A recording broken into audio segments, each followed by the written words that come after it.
हाथरस में पीड़िता का परिवार लखनऊ से घर लौटा, कोर्ट में दर्ज हुए थे बयान। परिजनों ने कोर्ट में कहा, हमारे साथ हुई नाइंसाफी, बिना इजाजत किया गया बेटी का अंतिम संस्कार। परिजनों ने आज की कोर्ट की कार्रवाई पर जताई संतुष्टि, लेकिन यह भी कहा इंसाफ होने तक नहीं होगा अस्थि विसर्जन।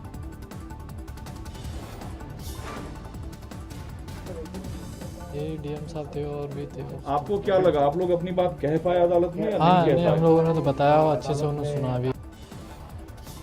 तो पूरी उनकी उसका पूरा ध्यान रखा गया था, कंफर्ट का, परिवार की सुरक्षा का और उनके कंफर्ट का पूरा ध्यान रखा। इलाहाबाद हाईकोर्ट में हाथरस केस पर सुनवाई, अदालत ने पुलिस प्रशासन के रवैये पर जताई नाराजगी। हाईकोर्ट में सुनवाई के दौरान मौजूद था पीड़ित परिवार, अंधेरे में अंतिम संस्कार को लेकर अदालत से की शिकायत। कोर्ट में हाथरस प्रशासन और सूबे के आला अधिकारी भी थे मौजूद। कोर्ट ने परिवार की शिकायत को लेकर दागे सवाल। कोर्ट के सवाल पर हाथरस के डीएम ने दी सफाई, कहा कानून व्यवस्था को देखते हुए लिया गया फैसला। डीएम के जवाब पर पीड़ित परिवार ने उठाए सवाल, पूछा बड़ी तादाद में मौजूद थी पुलिस, फिर क्यों होती कानून व्यवस्था की दिक्कत। अधिकारियों के जवाब पर अदालत ने जताया असंतोष। लॉ एंड ऑर्डर एडीजी से पूछा, आपकी बेटी होती तो क्या यही रवैया होता।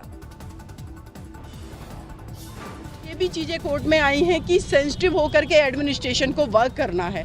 हर व्यक्ति के ह्यूमन राइट्स हैं, बेसिक ह्यूमन राइट्स हैं, चाहे वो कहीं से भी बिलोंग करता है।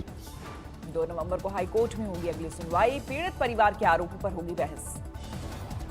कड़ी सुरक्षा में हाथरस से लखनऊ पहुंचा था पीड़ित परिवार, 6 गाड़ियों के काफिले के साथ घर से निकले थे 5 सदस्य। 15 अक्टूबर को सुप्रीम कोर्ट में भी होगी हाथरस केस की सुनवाई, अदालत ने यूपी सरकार से पूछे थे 3 सवाल। करौली केस में सीबीसीआईडी ने संभाला जांच, मौका वारदात पर पहुंचकर इकट्ठा कर रही है सबूत। करौली कांड में एक और आरोपी की गिरफ्तारी, अब तक 2 पकड़े गए, 6 अभी फरार। करौली में साधु के हत्याकांड में अंतिम संस्कार के बाद परिजनों ने उठाई अस्थियां, गंगा में प्रवाहित करने की तैयारी। गोंडा में राम जानकी मंदिर के साधु पर हमला मामले में प्रशासन की कार्रवाई, एसएचओ को किया लाइन हाजिर। बिहार के बक्सर में दिल दहलाने वाली वारदात, महिला से गैंगरेप, बच्चे की हत्या, एक आरोपी गिरफ्तार। होशियारपुर में पंजाब बीजेपी के अध्यक्ष के काफिले पर किसानों का हमला, गाड़ियों के शीशे तोड़े, किसान कानून से खफा है किसान। बीजेपी प्रदेश अध्यक्ष पर हमले से पार्टी कार्यकर्ता खफा, जालंधर जम्मू हाईवे को किया जाम। कृषि कानूनों को लेकर जारी है किसानों का कोहराम, अमृतसर में प्रदर्शन का 19वां दिन। बुल्ढाना और वाशी में झमाझम बारिश, बिजली गिरने से गई 2 किसानों की जान। सांगली में बेमौसम की बारिश के बाद बाढ़ के हालात, किसान हुए परेशान। हाजीपुर में केंद्रीय मंत्री नित्यानंद राय का विवादास्पद बयान, बोले बिहार में महागठबंधन की सरकार बनी तो कश्मीर के आतंकवादी बिहार में लेंगे पनाह। आरा में शाहपुर सीट पर 2 उम्मीदवारों के समर्थक भिड़े, जमकर हुआ हंगामा। मध्य प्रदेश में भी उपचुनाव में जमकर सियासी वार, सीहोर में सज्जन वर्मा का शिवराज पर हमला, बताया पनौती बाबा। बारामती में महाराष्ट्र बीजेपी के अध्यक्ष पाटिल की फिर जुबान फिसली, बोले अजीत पवार पुणे नगर निगम में जीत की ना सोचे, हम उनके पिता हैं। मुंबई में 2 घंटे पावर कट पर सरकार गंभीर, सीएम ठाकरे ने घर पर ली बिजली बोर्ड के अफसरों की बैठक। मुरादाबाद में 6ठी क्लास में पढ़ने वाली बच्ची से रेप, पड़ोसी युवक ने बंधक बनाकर की दरिंदगी। नोएडा में प्लॉट पर कब्जे को लेकर हुआ खूनी संघर्ष, कई लोग घायल, हार्ट अटैक से एक की मौत। फरुखाबाद में प्रेमी जोड़े ने पुलिस से मांगी सुरक्षा, अपने ही घर वालों से बताया खतरा। मुंबई में मुलुंड अस्पताल में लगी आग, कोई हताहत नहीं। हिसार में 17 बाल कैदी बाल सुधार गृह से फरार, स्टाफ के 3 लोगों को किया घायल। गढ़वा में डायन होने के शक में महिला पर जुल्म, बुजुर्ग महिला की आंख फोड़ने की कोशिश, 2 युवतियां समेत 21 गिरफ्तार। मेरठ में चेकिंग के दौरान बदमाशों का एनकाउंटर, 1 बदमाश गिरफ्तार, दूसरा फरार। बारामती में दोपहिया को टैंकर ने मारी टक्कर, 2.5 साल के बच्चे की मौत। मेरठ में पत्नी पर अवैध संबंधों का शक, पति ने जान दी, पुलिस ने पत्नी और उसके प्रेमी को किया गिरफ्तार। गाजियाबाद में 22 दिन के बच्चे को साथ रखकर ड्यूटी कर रही एसडीएम, वीडियो सोशल मीडिया पर वायरल। बक्सर में दरिंदगी को लेकर सुलगी सियासत, आरजेडी ने कहा नीतीश सरकार नहीं लगा पा रही अपराधियों पर लगाम। महाराष्ट्र में उद्धव सरकार के खिलाफ बीजेपी का हल्ला बोल, महिला सुरक्षा को लेकर विरोध प्रदर्शन। महाराष्ट्र के औरंगाबाद में बीजेपी महिला मोर्चा का आंदोलन, महिलाओं पर अत्याचार को लेकर हल्ला बोल। बिहार चुनाव प्रचार में नीतीश की पहली वर्चुअल रैली, 15 साल के काम पर मांगा वोट, कहा दूसरों में नहीं है दम। काम हुआ है, पहले कहां जो लोग बोलते हैं जरा उनसे पूछिए कि 15 साल पति पत्नी के राज का था और क्या होता था, कहां किसका इलाज होता था भाई। धारा 370 पर फारूक अब्दुल्ला के विवादित बयान पर भड़की बीजेपी, कहा चीन की विस्तारवादी नीति को संतुष्ट करने की कोशिश, राहुल भी सिक्के के दूसरे पहलू। देश की सॉवरेनिटी पर उस पर प्रश्न चिन्ह लगाना यह एक सांसद को किस प्रकार से शोभा देता है और क्या यह देश विरोधी वचन नहीं है। फारूक अब्दुल्ला ने दिया है विवादित बयान, कहा चीन की मदद से जम्मू कश्मीर में फिर से बहाल की जाएगी धारा 370। अल्लाह करे कि उनके इस जोर से हमारे लोगों को मदद मिले और हमारा ये 370 और 35A रिस्टोर हो। जम्मू में शिवसेना का विरोध प्रदर्शन, फारूक अब्दुल्ला के बयान पर नाराजगी। समस्तीपुर में 2 विधानसभा क्षेत्रों से जेडीयू के उम्मीदवारों ने दाखिल किया पर्चा, नामांकन में सोशल डिस्टेंसिंग की जमकर उड़ी धज्जियां। बेगूसराय में नाराज मतदाताओं ने किया मतदान के बहिष्कार का ऐलान, कच्ची सड़कों पर कीचड़ में चलने को मजबूर हैं गांव वाले। बिहार में चुनाव से पहले अपराधियों की धरपकड़ जारी, समस्तीपुर में 110 बदमाशों के खिलाफ कार्रवाई। बेगूसराय में सीपीआई उम्मीदवारों के समर्थन में उतरे कन्हैया कुमार, जेडीयू और बीजेपी पर साधा निशाना। चंदौली में समाजवादी पार्टी की किसान पदयात्रा, सोशल डिस्टेंसिंग की उड़ी धज्जियां। कैथल में बीजेपी किसान मोर्चा ने निकाली ट्रैक्टर रैली, खेती कानून के फायदे किसानों को समझाया। खेती कानूनों को सीपीआई ने किया विरोध, कोयम्बटूर में निकाली विरोध रैली। पराली जलाने की दिक्कत फिर शुरू, अमृतसर में खुलेआम जलाई जा रही पराली। आज तक की खास पड़ताल, पंजाब में कई इलाकों में जलती दिखी पराली, सरकारी दावे निकले बेदम।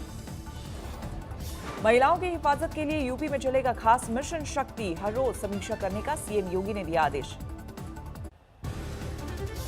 देश में पिछले 24 घंटे में कोरोना के 66,000 से ज्यादा नए मामले, 71 लाख के पार हुआ कुल आंकड़ा। पिछले 24 घंटे में देश भर में कोरोना से 816 की मौत, मरने वालों की कुल संख्या 1,09,000 से ज्यादा। महाराष्ट्र में पिछले 24 घंटे में 10,000 से ज्यादा नए मामले सामने आए, 15,28,000 के पार पहुंचा कुल आंकड़ा। यूपी में कोरोना से पिछले 24 घंटे में 3,200 से ज्यादा नए मामले, 4,36,000 के पार पहुंचा कुल आंकड़ा। दिल्ली में कोरोना से पिछले 24 घंटे में 2,700 से ज्यादा नए मामले, 3,09,000 के पार पहुंचा कुल आंकड़ा।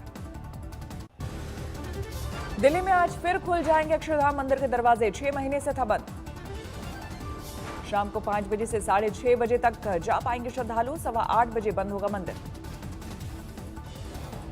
मास्क पहनना होगा जरूरी, एंट्री गेट पर होगी थर्मल चेकिंग, सभी को अपने साथ सैनिटाइजर रखना होगा जरूरी। वैष्णो देवी मंदिर में 15 अक्टूबर से 7,000 श्रद्धालुओं को जाने की मिलेगी इजाजत, बाहर से आने वालों के लिए कोविड नेगेटिव रिपोर्ट जरूरी। दिल्ली में बेरोजगारी दूर करने के लिए skill and entrepreneurship and university का काम आगे बढ़ा, दिल्ली सरकार ने किया बोर्ड का चयन। केरल के सरकारी स्कूलों का हुआ कायाकल्प, हर सरकारी स्कूल का क्लासरूम बना हाईटेक। लुधियाना में कोविड अस्पताल बंद करने का विरोध, डॉक्टर्स और नर्सिंग स्टाफ ने किया प्रदर्शन। वडोदरा में प्लाज्मा डोनेशन के लिए मुहिम, कोरोना से ठीक हुए लोगों से की जा रही है अपील। रंगारेड्डी भी नेपाल का कुख्यात डकैत गिरोह पकड़ा गया, यूपी और उत्तराखंड में भी की थी वारदात। महाराष्ट्र के कोल्हापुर में कलेक्टर ऑफिस के सामने खिलाड़ियों का अनोखा आंदोलन, मैदान पर पाबंदी को लेकर नाराजगी। सांता क्रूज पुलिस स्टेशन में हाजिरी लगाने पहुंची रिया चक्रवर्ती, कोर्ट ने रखी है शर्त। आजमगढ़ में धारदार हथियार से 2 लोगों का कत्ल, पुलिस को आपसी रंजिश में वारदात का शक। गुजरात के मेहसाना में नहर में गिरी कार, एक लड़की को बचाया गया, 4 लड़कों की खोज जारी। हरियाणा के रोहतक में गोली मारकर दुकानदार की हत्या, 3 बाइक सवार बदमाशों ने वारदात को दिया अंजाम। महाराष्ट्र के चंद्रपुर में आदमखोर बाघ ने लोगों को किया परेशान, गोली मारने की मांग को लेकर गांव वालों का विरोध प्रदर्शन। आईपीएल में शारजाह में खेले मैच में रॉयल चैलेंजर्स बैंगलोर ने कोलकाता को दी मात, आरसीबी ने 2 विकेट खोकर बनाए 194 रन। कोलकाता के विकेट लगातार गिरे, पूरी टीम 112 रन पर हुई आउट। आरसीबी को 2 पॉइंट मिले, स्ट्राइक रेट पर भी पड़ा असर। आरसीबी के लिए डिविलियर्स ने खेली ताबड़तोड़ पारी। 33 गेंद में डिविलियर्स ने खेली 73 रन की शानदार पारी, 5 चौके और 6 छक्के जड़े। विराट कोहली ने बांधे डिविलियर्स की तारीफों की पुल, कहा इस तरह की पिच पर केवल एबी ही खेल सकते हैं ऐसी पारी। कल 84 अंकों की बढ़त के साथ 40,593 पर बंद हुआ सेंसेक्स। निफ्टी में 16 अंकों की बढ़ोतरी। अर्थव्यवस्था में मांग बढ़ाने के लिए वित्त मंत्री ने पेश किया नया प्रस्ताव, एलटीसी नकद वाउचर योजना और विशेष त्योहार अग्रिम योजना। एलटीसी के बदले केंद्रीय कर्मचारियों को टैक्स फ्री नकद भुगतान किया जाएगा। 28,000 करोड़ रुपए की अतिरिक्त उपभोक्ता आय होगी पैदा। सस्ता सोना खरीदने का मिल रहा है मौका, 12 से 16 अक्टूबर तक जारी रहेगी सॉवरेन गोल्ड बॉन्ड स्कीम। दाल में लगा महंगाई का तड़का, एक महीने में 50% बढ़ी दालों की कीमतें, जनवरी से पहले नहीं मिलेगी राहत। पर्सनल कंप्यूटर की बिक्री ने तोड़े 10 साल के रिकॉर्ड, कोरोना काल में ऑनलाइन हुई दुनिया का सर। फ्लिपकार्ट ने अपनी लोकप्रिय बिग बिलियन डेज सेल के लिए छात्रों को दिया पेड इंटर्नशिप का ऑफर, 45 दिनों के लिए मिलेगा काम।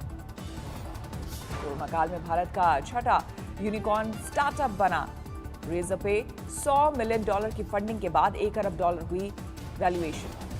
मुंबई एयरपोर्ट की हिस्सेदारी बेच सकता है अडानी ग्रुप, कतर की इन्वेस्टमेंट अथॉरिटी से चल रही बातचीत। दुनिया में 3 करोड़ 78 लाख पर पहुंची कोरोना संक्रमितों की संख्या, अब तक 10,81,000 से ज्यादा लोगों की हो चुकी है मौत। बेलारूस में चुनावी धांधली को लेकर विवाद और बढ़ा, प्रदर्शनकारियों पर जंगी हथियार भी होंगे इस्तेमाल, सैकड़ों लोग गिरफ्तार। ब्रिटेन में कोरोना का खतरा बढ़ा, विरोध के बीच जॉनसन सरकार ने नए प्रतिबंध लगाए। रूस में विरोधी नेता नलवनी को जहर देने के मामले में यूरोपियन यूनियन सख्त, दोषियों पर प्रतिबंध लगाने को हरी झंडी। ट्रंप की तर्ज पर व्हाइट हाउस के chief of staff mark meadows को भी मास्क से परहेज, मास्क लगाकर इंटरव्यू देने से किया इनकार। कोरोना वैक्सीन सबको देने की मुहिम में जुड़े 180 देश, अमीर गरीब का फर्क किए बिना वैक्सीन देने की होगी कोशिश। नमस्कार, मैं हूं अंजना ओम कश्यप। हमें उम्मीद है ये वीडियो आपको पसंद आया होगा। लेटेस्ट खबरों के लिए यूं ही देखते रहिए आज तक, और इस वीडियो के पसंद आने पर लाइक, शेयर एंड सब्सक्राइब करना ना भूलें।